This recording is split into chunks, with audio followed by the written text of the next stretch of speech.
It's in the true sense of the word. We're going 6 rounds. Let's meet him with Michael Buff. And now, ladies and gentlemen, this bout is scheduled for 6 rounds, and it's in the heavyweight division. The referee for this contest is Mitch Halpern.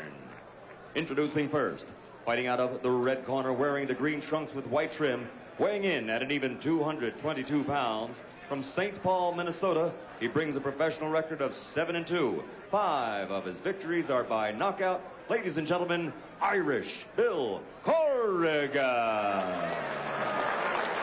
And his opponent across the ring, fighting out of the blue corner, wearing the black trunks and weighing in at 225 pounds. He's a native of Isreal, now residing and fighting out of Las Vegas, Nevada. His professional record, 6-1 with 3 KOs.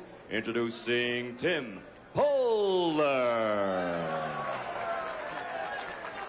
This isn't low. This isn't low. All right, you guys got your structure in the dressing room. I want a good, clean fight. I want you to obey my commands at all times. Any questions? Anything over here? All right, touch him up. Let's go. All right, Jimmy.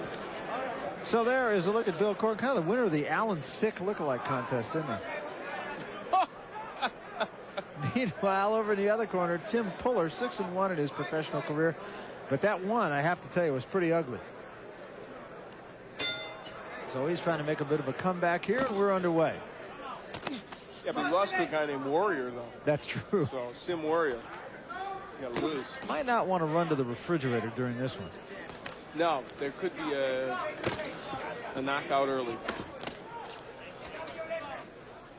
Corrigan does look like Alan Thicke.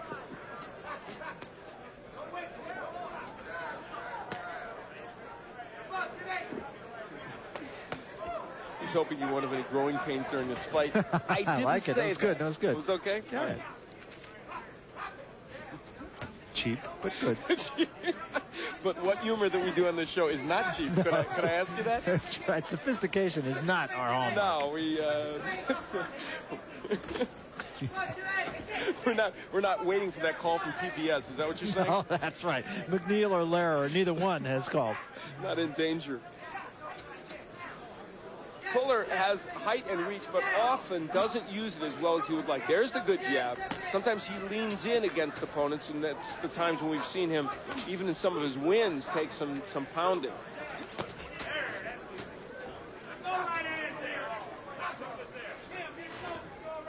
Now, last week we had numerous fighters in San Francisco with the nickname Irish.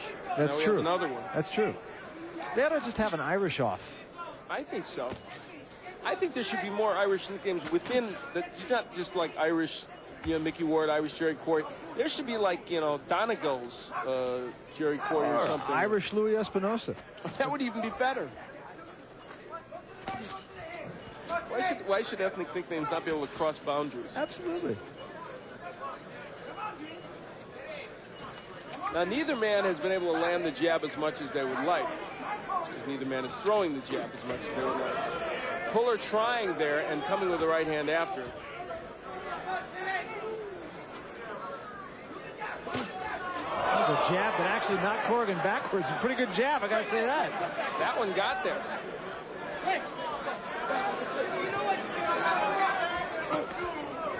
Corrigan has been knocked out twice before in his career by Russ Watson in March of last year and by Ricky Rice in 1990.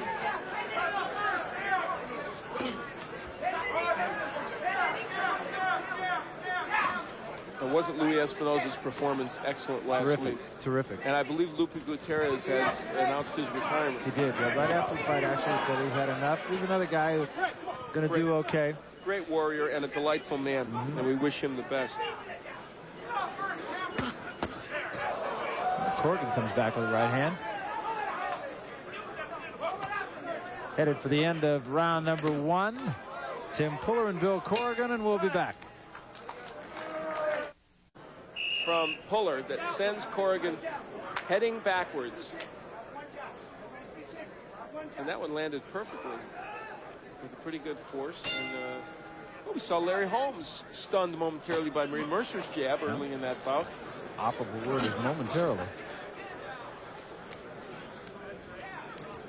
And speaking of jabs, take a look at the jabs. And Poehler only landed 4, but one of them was a pretty good one. It could not be even. Incidentally, before we get irate letters from the Keglers. Corrigan with a right hand, and Puller is hurt. I will tell you that BPAA is the Bowling Proprietors Association, and right now Puller, I'm sure, feels like he's being hit with a bowling ball. Boy. Corrigan after him in this round. And by the way, we do a good job in the bowling coverage here on ESPN. I like bowling, and it is good. Denny Schreiner on the... I'm a closet bowling watcher. You're a good bowler. I've bowled with you. You're much better than you give on. There is Corrigan wailing away against Puller. And this one is moments away from being stopped, in my opinion, unless Puller does something offensive other than pushing him away. Yeah, and he's just laying on the ropes right now. Mitch Halpern in a very good position to see here. Mouthpiece just fell out. He is not... Puller's got to land some punches. He's got to get off the ropes is what he really needs to do. Look at Mitch Halpern, close to the action, ready to jump in if he feels it's the time. And Puller better throw some punches or it will be time. See, that's good refereeing, though. Puller is throwing punches back. Another referee could have panicked and jumped in. Halpern didn't do that.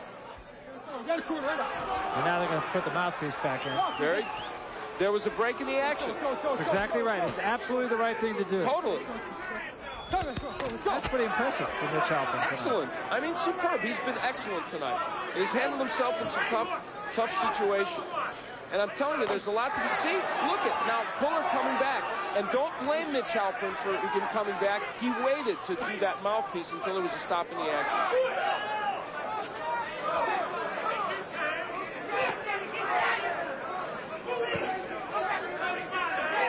Corrigan may have punched himself out a little bit in this Very round. possible, and I'm sure Puller will say it's exactly what I had in mind. Oof, got there with a good jab again, though.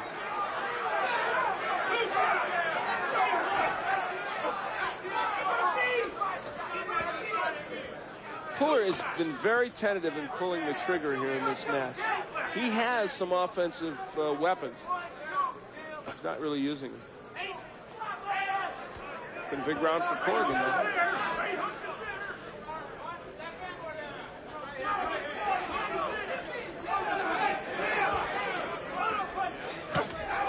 Left hook by Puller. Caught partially on the shoulder there. Puller not coming with the right hand behind those punches, though. Now, Puller got through that round somehow. We're going to go into the corner of Bill Corrigan. He may be a little tired.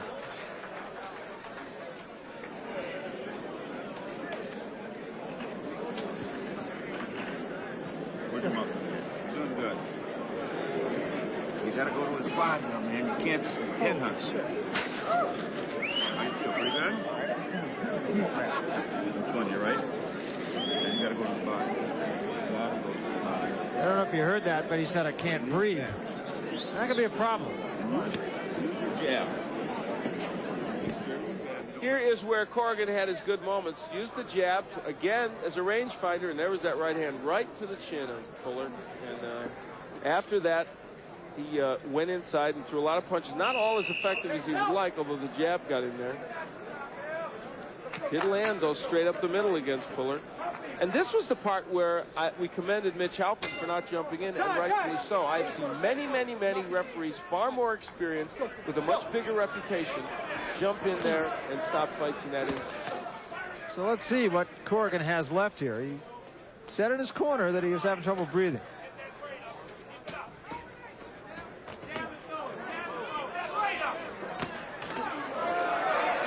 Now Puller using his jab effectively. It's been his best weapon by far. Left hook. Started to land that in the last round. And a good combination for him would be what he did a moment ago. Double jab, then come with the left hook after. It's not an easy combination to throw, but it can be very effective. I alluded to Mike Tyson earlier. That's a combination, as you well know from your many fights that you did, the broadcast of his, that he used. And he could do it because he had real quick hand speed. Yes. Now, I'm going to be without you next week. Is this true? Yes, I will be. Just simply cannot get there from Pullman, Washington. Well, that's hard.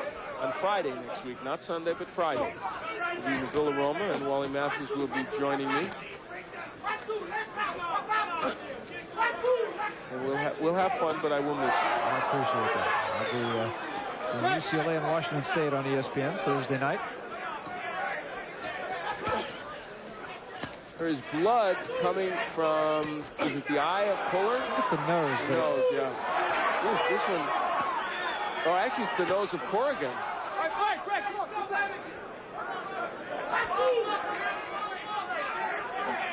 His jab's really taking a toll for Puller. And see, there's a good example. I know I'm belaboring the point, but there's a good example of how Mitch Halpern, acting appropriately, allowed Puller to stay in a fight that he could have been prematurely plucked from, and he's doing very well.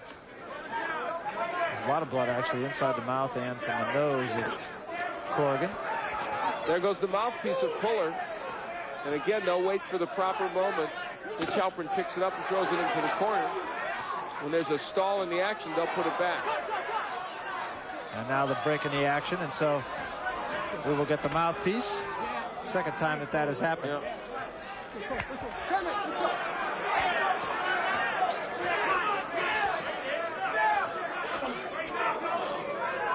Big round for Puller, so this is fight is flip-flopping back and forth.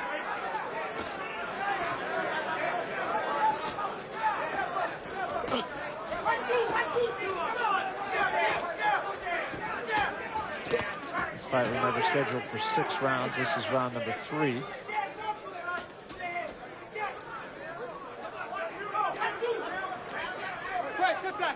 And Corrigan said he was having a little trouble breathing after the last round. He's probably going to have a lot more trouble after this round. End of 3 rounds, and we'll be back with more from the Hacienda in Vegas after this. Here is one of the many jabs that were landed, and as we look at that, however... That was a right hand that landed, and it landed right now, and Corrigan went right down and manages to get up at the count of 8, but he is in some trouble. Talk to me. Tell me if you don't. You sure? Yeah, come on. Mitch Halpern said, tell me if you don't want to continue. Corrigan hit him with the left hand. Puller is not, and your point is well taken, it's not, Puller cannot just walk right in and land what he wants in this bout. Another shot hurt him, and Corrigan bounces into the ropes. Here's where Puller is losing a little bit of his poise, though. He should take a step back, use the jab, the straight right hand. Instead, he's mauling and drawing Corrigan, but he gets the job done. Yeah, he did. He needed to step back to let him fall down, and the fight is over. No sense in counting, and right away, Mitch Halpern says, come in and help the fighter to the doctor. And Dr. Flip Pomansky in there immediately to administer to Corrigan. So this one ends suddenly. And I will hearken back one more time to the point 2 rounds ago where Puller was in trouble on the ropes and he was within a whisker of having the fight stopped. It was not stopped, and he came back to win it. Yeah, that's true. And you started to make the point about the jabs, and Puller really did the job with his jabs, landed 51% of his jabs in the last round, but then he came out and just whacked him with this. And guess what set that up? That nice jab, even though it didn't land, it set up the right hand by Puller. And here's the end where Puller, while he lost some in the form department, did land some good shots on the inside. And that uppercut and that following left were the ones that did the damage. Started him on his way down, so nice comeback win for Tim Puller. And let's get the official word now from Michael Buffer. Mike? Ladies and gentlemen, the end comes at 56 seconds. In round number 5, the winner by TKO as referee Mitch Halpern stops the bout, Tim Puller. So Tim Puller is the winner over Bill Corrigan in a bonus fight, and when we come back, we will talk with the winner. Don't go away. Into Hotel and Casino here in Las Vegas. A reminder that next week we'll be at Villa Roma in Catskill, New York on Friday night. It'll be Kevin Pompey versus Stefan Johnson for the USBA Welterweight Championship. We get underway as usual at 9 o'clock Eastern Time. The Thursday night fight, sometimes on Sunday, this time on Friday. This time it's on Friday, and Al is in the center of the ring right now with the victorious Tim Puller. Al? Barry's got everything straight. Tim, this was a performance which could easily have ended early. When you were in those against those ropes there, were you worried he was going to stop the fight? I wasn't worried. I was catching a lot of those punches, and I took a pretty decent shot, so I wasn't really that worried. I'd like to first of all thank Kenny Adams for working me real hard in the gym, and we've had our discrepancies in the gym, but he got me in shape for this fight. And I also like to thank Ron Weathers for giving me the second opportunity to fight on top. Well, you made the most of it. You were able to withstand that and then come back by using your jab. It's a very good weapon for you. Exactly. I had a problem listening like the first 2 rounds. They told me double jab, right hand, double jab, right hand. I wasn't listening like I should have. And then I started listening, and it was working, so I just kept on doing it. It's amazing how that happens. Oh, yeah. The corner sees a lot more than you do when you're the fighter in there. You're taking the punches, but they see things that you don't. All right, well, good performance for you. You did come back, and congratulations. Thank you very much. I'd like to dedicate this fight to my beautiful wife, Gwen. And nice. I know that she enjoyed watching me tonight win the fight because my last fight wasn't too great. All right, well, congratulations on your win. What a nice dedication by Tim Puller. We'll be back to put a final period on a night of jabs, lack of, and use of. Be right back. Ever wonder why your face hurts after you shave?